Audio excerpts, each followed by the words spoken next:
Hello everyone, Jai Swaminarayan to all. Myself Professor Vaibhav Solanki from Jai Swaminarayan Institute of Technology, and today we are discuss on Unit 2 of Transportation Engineering subject and lecture number 11, Design of Vertical Alignment. So in our previous lecture, we have already discussed on design of horizontal alignment. In previous lecture, we are also discussed on horizontal curves, super elevation, design of super elevation, attainment of super elevation, and horizontal transition curves and design of transition curves. So ये सब topic हमने already cover कर लिए हैं। आज हम बात करेंगे डिजाइन ऑफ वर्टिकल अलाइनमेंट के बारे में।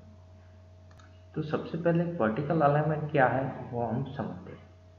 तो यहाँ पे मैंने दो इमेज दी हुई है। इमेज में आप क्लियरली देख सकते हैं कि मैंने यहाँ पे हाईवे इंडिकेट किया है। तो बेसिकली क्या है कि वर्टिकल अलाइनमेंट को हम डिफाइन करें तो vertical alignment is the elevation और profile of the centre line of the road.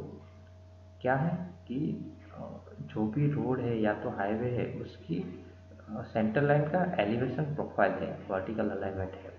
दूसरी चीज कि the vertical alignment consist of a grade and vertical curve and it influence the vehicle speed, acceleration, sight distance and comfort in a vehicle movement at a high speed. क्या है basically दोस्तों कि अगर हमारा vehicle कोई भी highway पर forward direction में मूव कर रहा है, सडनली कोई ग्रेडियंट आ रहा है, ठीक है, तो उसी डायरेक्शन में जो आपको एलिवेशन मिल रहा है या तो elevation small and larger length पे एलिवेशन मिल रहा है, तो वो प्रोफाइल को सेंटर लाइन से जो एलिवेशन मिल रहा है उसको मैं हॉरिजॉन्टल वर्टिकल अलाइनमेंट बोलूँगा। यहाँ पे आप देख सकते हैं कि ये हाईवे है, ठीक है, तो सडनली यहाँ पे ग्रेडियंट आपको दिख रहा है, ठीक है, यहाँ ये हमारी सेंटर लाइन है और यहाँ पे आपको ग्रेडियंट दिख रहा है, मतलब कि यहाँ से मेरा व्हीकल ग्रेडियंट पे जा रहा है, फिर लोअर ग्रेडियंट, फिर अपर ग्रेडियंट। तो ये सब है वो वर्टिकल अलाइनमेंट है, ठीक है। कि दूसरी बात की वर्टिकल अलाइनमेंट ग्रेड को कंसिस्ट करती है वर्टिकल कर्व्स। यहाँ पे देखो वर्टिकल कर्व्स है, ग्रेड के साथ साथ वर्टिकल कर्व्स भी है, and it influence the vertical vehicle speed, acceleration, sight distance and comfort in a vehicle. इन सब चीज़ों को भी इन्फ्लुएंस करते हैं। किस हिसाब से?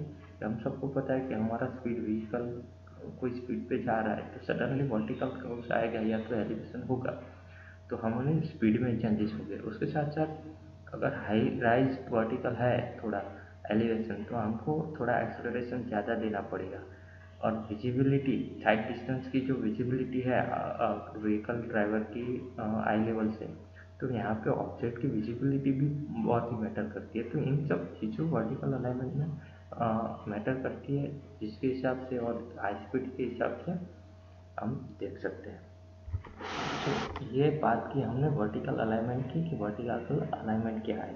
हमको ऑलरेडी पता है हॉरिजॉन्टल अलाइनमेंट के बारे में जब हमने डिस्कस किया था कि अगर हमारा व्हीकल कोई जगह पे मूव कर रहा है और सडनली कोई डेविएशन आ गया तो वो है हॉरिजॉन्टल अलाइनमेंट है। बट ये जो वर्टिकल प्रोफाइल है उसमें जो चेंजेस हो रहे हैं ये सब, तो उसको मैं वर्टिकल अलाइनमेंट बोलूँगा।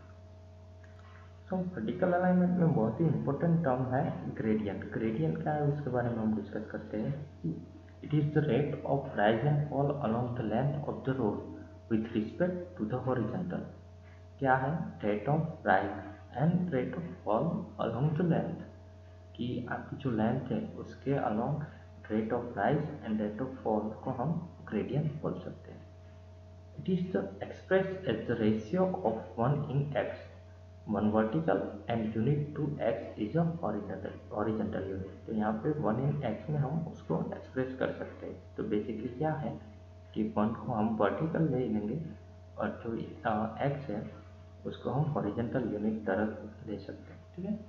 तो sometime the gradient is also express as a percentage, जिसको हम n परसेंटेज बोलते हैं। तो हमने ऑलरेडी आगे एक दो लेक्चर के पहले हमारे पास जब सुपर एलिवेशन का कैलकुलेशन कर रहे थे, ठीक है, तब n% की वैल्यू आई थी। हमको वहाँ पे पता नहीं था n% क्या है। तो यहाँ पे आप देख सकते हो कि ग्रेडियंट के लिए हमने यहाँ पे n दिया हुआ है। तो 1 in n का जो आपको यहाँ पे सॉल्यूशन मिल रहा है तो आप देख सकते हो, तो उसको किस हिसाब से रिप्रेजेंट कर सकते हैं। या तो आपका ग्रेडियंट प्लस है तो प्लस है तो उसको हम असेंडिंग बोलेंगे, या तो आपका ग्रेडियंट माइनस है तो उसको हम डिसेंडिंग बोलेंगे। तो बेसिकली आपका जो ग्रेडियंट है वो प्लस है, तो मतलब कि आपका जो व्हीकल है वो अपर डायरेक्शन में मूव करेगा और आपका जो कर्व्स बनेगा वो समिट कर्व्स रहेगा। ठीक है, तो मतलब समिट कर्व्स मतलब कि वर्टिकली राइज यहाँ पे आपको मिलेगा, यहाँ पे फॉल नहीं मिलेगा। यहाँ पे आप इमेज में देख सकते हो कि ये जो वर्टिकली राइज है यहाँ पे इतने पोर्शन में, ये ग्रेडियंट में, तो इसको मैं समिट बोल सकता हूँ। बट ये जो पोर्शन में वर्टिकली यहाँ पे फॉल दिख रहा है, ठीक है, तो फॉल को मैं वैल्यू बोलूँगा। तो यहाँ पे जो डाउनवर्ड डायरेक्शन में फॉल है रिस्पेक्ट टू लेंथ, तो उसको मैं वैल्यू बोलूँगा। तो समिट और वैली ये दोनों टर्म्स है, ठीक है। वैली इंडिकेट करता है डिसेंडिंग ग्रेडियंट को, समिट इंडिकेट करता है असेंडिंग ग्रेडियंट को। तो प्लस एन मतलब असेंडिंग, माइनस एन मतलब डिसेंडिंग और वैली बोल सकते हैं, ठीक है। तो ये बात की हमने ग्रेडियंट की। अगर आपके कोई भी न्यूमेरिकल एग्जांपल में आपको -10% की वैल्यू दी गई है, तो इसका मतलब आपका जो व्हीकल, आपका जो हाईवे है वो वैली कर्व्स पे जा रहा है, ठीक। तो इस हिसाब से आप एक्सप्रेस कर सकते हैं और देख सकते हैं। दूसरी मोस्ट इम्पोर्टेंट चीज़ ग्रेडियंट के बारे में देखें तो टिपिकल ग्रेडियंट। तो बेसिकली ग्रेडियंट के कौन कौन से टाइप है, तो as per Indian road Congress कुछ स्टैंडर्ड ग्रेडियंट के लिए दिए हुए हैं। उनमें से बेसिकली फोर टाइप से हम क्लासीफाई कर सकते हैं ग्रेडियंट को। उसमें से एक है रूलिंग ग्रेडियंट, दूसरा है लिमिटिंग ग्रेडियंट, तीसरा है एक्सपेंशनल ग्रेडियंट और चौथा है मिनिमल ग्रेडियंट। तो ये चार चीज़ें हैं, वो जो ग्रेडियंट है उसको हम क्लासीफाई कर सकते हैं। तो बारी बारी देखते हैं। तो सबसे पहले बात करते हैं रूलिंग ग्रेडियंट की। रूलिंग ग्रेडियंट को हम डिजाइन ग्रेडियंट भी बोल सकते हैं। तो बेसिकली हम मैक्सिमम जो ग्रेडियंट देख रहे हैं वो रूलिंग ग्रेडियंट होता है। तो हम जो हाईवे पे देख रहे हैं वो डिजाइन ग्रेडियंट पे डिजाइन किया हुआ होता है, ठीक है। सो रूलिंग ग्रेडियंट क्या है? It is the maximum gradient within which the designer attempt to design the vertical profile of the road.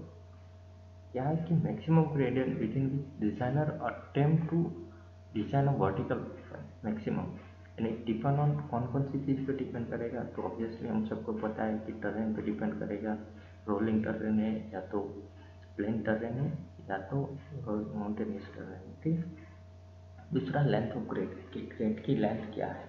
तीसरा स्पीड कि व्हीकल की स्पीड क्या है, या तो किस डिजाइन स्पीड पे हमारा हाईवे बना हुआ है। चौथा पुलिंग पावर ऑफ व्हीकल कि जो व्हीकल है उसका व्हीकल रेजिस्टेंस कितना है, उसका पुलिंग पावर कितना है। Presence of the horizontal curves, अगर वहाँ पे हॉरिजॉन्टल कर्व्स प्रेजेंट है तो वो भी रूलिंग ग्रेडियंट को अफेक्ट करेगा और वो भी उस पर डिपेंड करेगा। और तीसरा लास्ट है मिक्स ट्रैफिक कि वहाँ पे ट्रैफिक किस हिसाब से मिक्स है। इन सब चीज़ों को पे डिपेंड रहेगा हमारा रूलिंग ग्रेडियंट।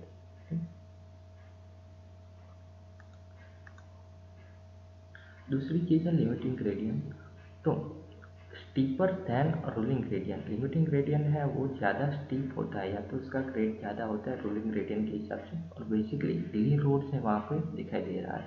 तो हम यहाँ पे हिली रोड्स पे जो लिमिटिंग ग्रेडियंट देख सकते हैं। It may be frequently necessary to exceed ruling gradient and adopt limiting gradient, it depend on. Basically क्या है कि रूलिंग ग्रेडियंट को हम एक्सीड करके हम लिमिटिंग ग्रेडियंट पे जा सकते हैं, ठीक है। तो उसके लिए बेसिकली दिया हुआ होता है कि हमारी जो हिली रीजन है वहाँ पे टोपोग्राफी हाई होती है, तो उस टोपोग्राफी के हिसाब से हमको लिमिटिंग ग्रेडियंट और रूलिंग ग्रेडियंट को ग्रेजुअली फॉलो करना पड़ता है, ठीक है। तो यहाँ पे टोपोग्राफी है और cost of construction of the road, ये दोनों चीज़ें लिमिटिंग ग्रेडियंट पे अफेक्ट करती है और इन दोनों चीज़ों पे लिमिटिंग ग्रेडियंट डिपेंडेंट है। लास्ट चीज है exceptional gradient. Exceptional gradient are a very steeper gradient given at unavoidable situation and there will be a limited for the short stretch not exceed above the 100 meter at a stretch। जो expansion gradient है वो limiting gradient से भी ज़्यादा steeper है, ठीक है। तो अगर इतना ज़्यादा स्टीपर हम ग्रेडियंट दे रहे हैं तो वो ज़्यादा पोर्शन के लिए तो बिल्कुल नहीं होगा।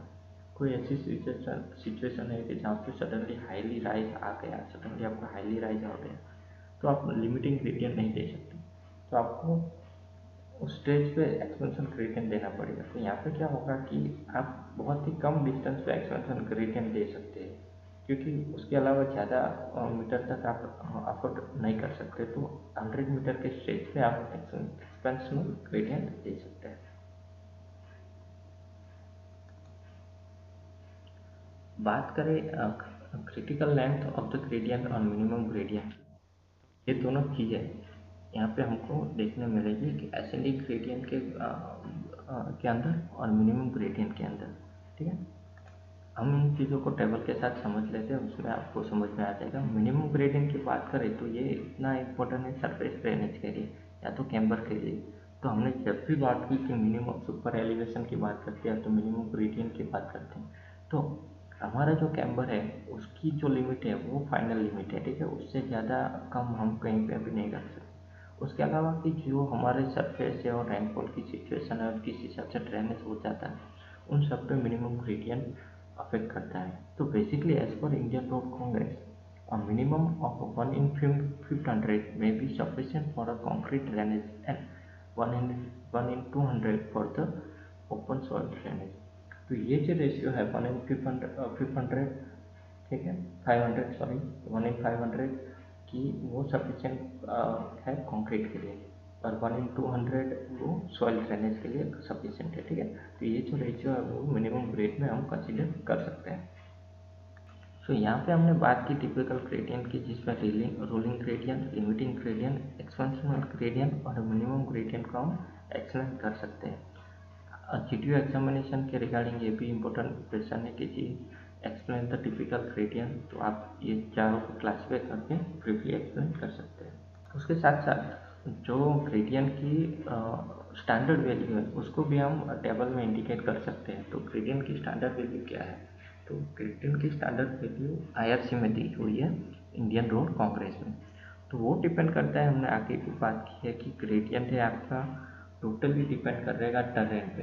ठीक है, तो अगर आपका प्लेन और रोलिंग टर्रेन है और आप बात करें रोलिंग ग्रेडियंट की, तो रोलिंग ग्रेडियंट प्लेन और रोलिंग टर्रेन के लिए 3.3% रहेगा, यानी 1 in 30 रहेगा।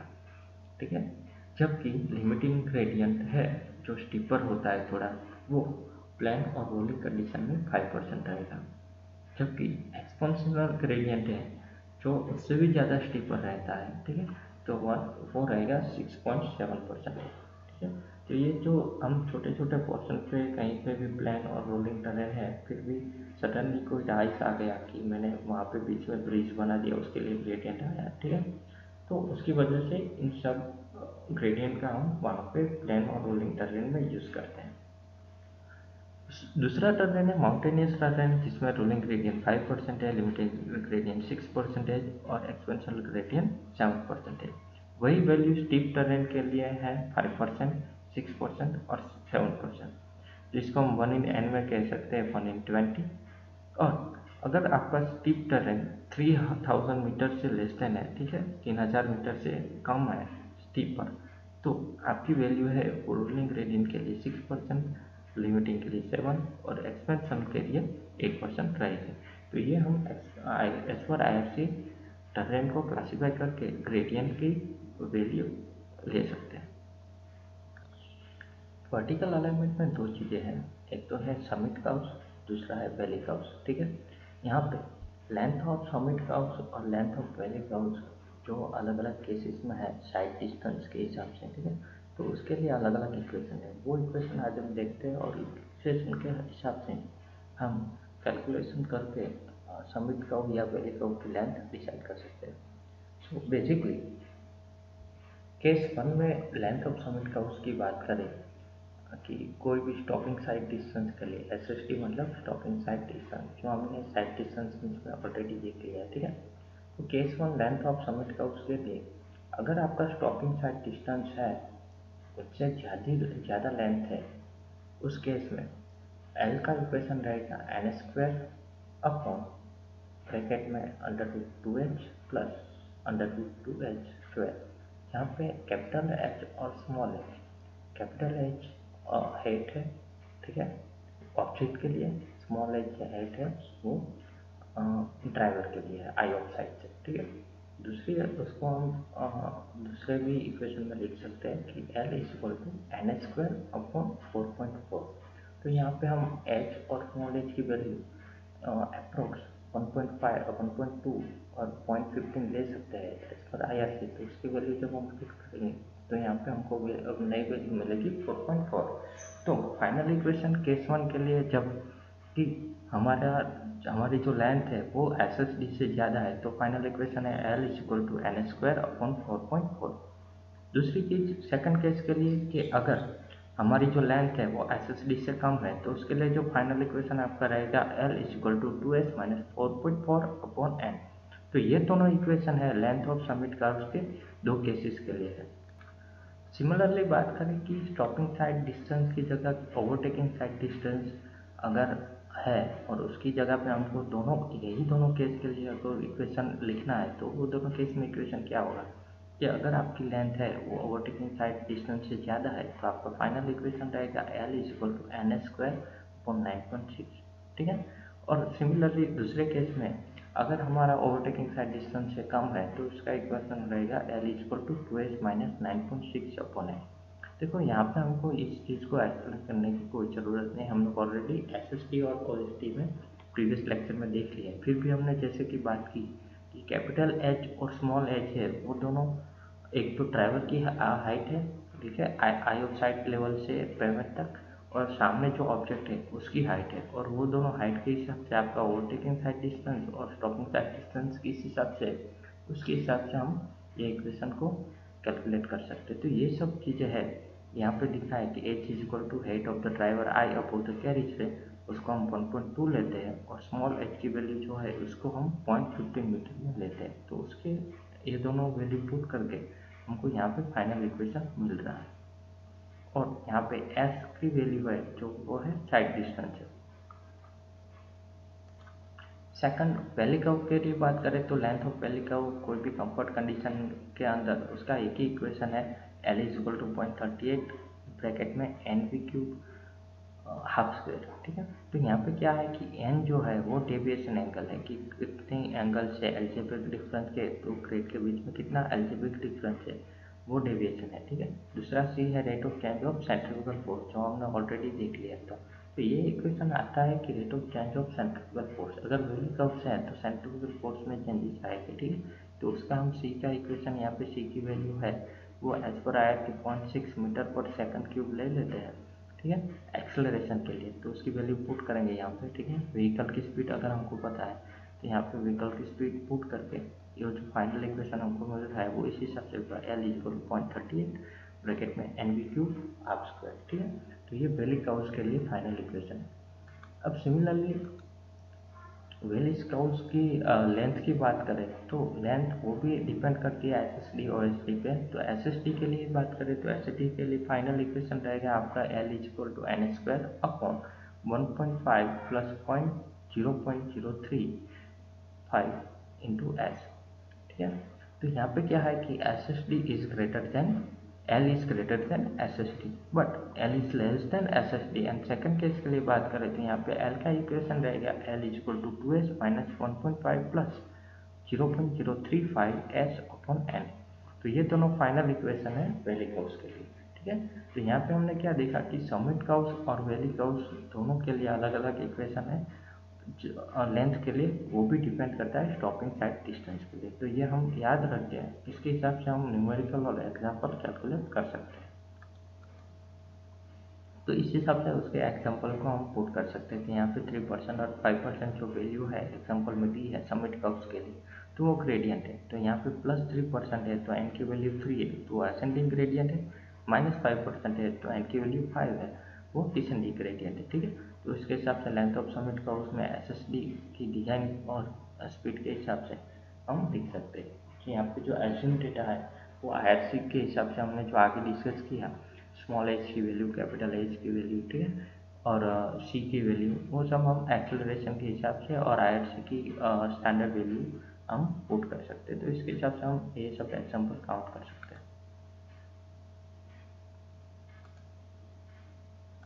नेक्स्ट बात करें ग्रेड कंपनसेशन की तो यहाँ पे हम ग्रेड कंपनसेशन के लिए एक शॉर्ट नोट्स है कि यहाँ पे दी हुई है ग्रेड कंपनसेशन क्या है। तो बेसिकली कोई भी हॉरिजॉन्टल कर्व्स पे due to turning angle alpha of the vehicle the curve resistance develop is equal to T1 - cos alpha.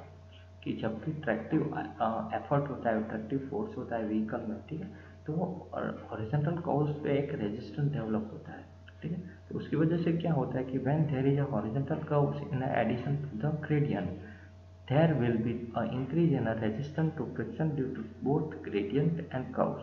तो gradient और curve दोनों जगह पे यहाँ पे एडिशनल रेजिस्टेंस क्रिएट हो रहा है फ्रिक्शन के साथ साथ। तो it is necessary that is such case the total resistance due to grade and the curve should not exceed the resistance due to the maximum value of the gradient specified. So the maximum value generally taken as a ruling gradient. क्या है कि अगर हम कोई भी portion पे horizontal curve से या वर्टिकल कर्व से, ठीक है, तो उसकी जो रेजिस्टेंस की मैक्सिमम वैल्यू है उसके साथ उसके कम नहीं होना चाहिए। तो अगर ये जो वैल्यू हमको इस हिसाब से मिलती है, ठीक है, तो अब मैक्सिमम वैल्यू जनरली कितनी रहेंगे कि जो रोलिंग ग्रेडियंट के लिए जो ग्रेडियंट की मैक्सिमम वैल्यू है वो हम लेंगे। तो ये चीज़ है वो ग्रेड कंपनसेशन है कि grade compensation can be defined as the reduction in a gradient at the horizontal curve because of the additional tractive force required due to curve resistance, which is intended to offset of the extra tractive force involved at the curve। क्या हमने आगे already discuss किया, उसके हिसाब से जो grade है उसको थोड़ा कम करना पड़ेगा, रिड्यूस करना पड़ेगा। कितना? रोलिंग ग्रेडियंट जितना। क्यों रिड्यूस करना पड़ेगा? कि जो सडनली ट्रैक्टिव फोर्स अप्लाई हो रहा है, एडिशनल ट्रैक्टिव फोर्स अप्लाई हो रहा है, ठीक है, उसकी वजह से। So RC give the following specification for grade compensation. पहली चीज़ है grade compensation is not required for grade flatter than 4% because of loss of tractive force is negligible. क्या है कि अगर आपका ग्रेड 4% से कम है तो वहाँ पे कोई टाइप का ट्रैक्टिव फोर्स नहीं रहेगा, ठीक है। तो ये इसके लिए नहीं है। Grade compensation 30 plus R upon R percent, या तो आर की वैल्यू जो रेडियस है उसके हिसाब से हम ग्रेड कंपनसेशन को फाइंड कर सकते हैं, वो मीटर में मिलेगा। तो कोई भी जगह का ग्रेड कंपनसेशन फाइंड करना है तो वो क्या रहेगा? 30 प्लस आर अपॉन आर, जो वैल्यू आएगी वो परसेंटेज में आएगी। अगर मेरा रेडियस 200 मीटर है तो आर की वैल्यू में 200 करके तो 30 प्लस 200 से डिवाइड करूँगा तो वैल्यू आएगी परसेंटेज में, वो मेरा ग्रेड कंपनसेशन रहेगा, ठीक है। तो मैक्सिमम ग्रेड कंपनसेशन के लिए लिमिट क्या है? ये हमने हॉरिजॉन्टल कर्व से ग्रेड कंपनसेशन की बात की।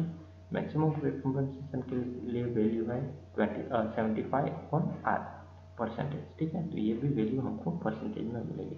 इस हिसाब से हम ग्रेड कंपनसेशन कैलकुलेट कर सकते हैं, ठीक है। यहाँ पे हमने कुछ ग्रेड दिए हुए हैं और अलाइनमेंट दिए हुए। तो ये देखो आपका ये जो हाईवे है हिली रीजन पे, वो कंटिन्यू स्टीप रीजन है, तो यहाँ से कंटिन्यू बिलो से लेकर अपर तक ग्रेडियंट इंक्रीज हो रहा है, ठीक है।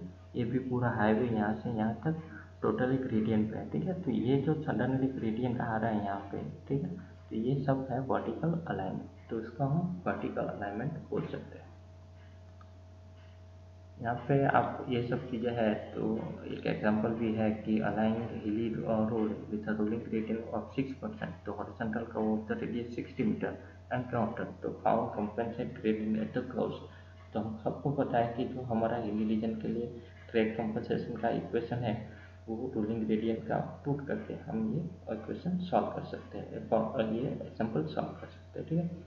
सो आज का लेक्चर यहाँ पे हम कंप्लीट करते हैं। आपकी जो भी सॉल्यूशन है वो सब आपको यहाँ पे मिलते हैं। अगर आपके पास का 9 जस्टो बुक है तो ये बुक और आयरसे कोड के हिसाब से आप देखें तो आज जो भी वैल्यू और जो भी इक्वेशन है वो उस इक्वेशन को लेके आप एग्जाम्पल कैलकुलेट कर सकते हैं। सो आज के लिए इतना ही। Thank you so much.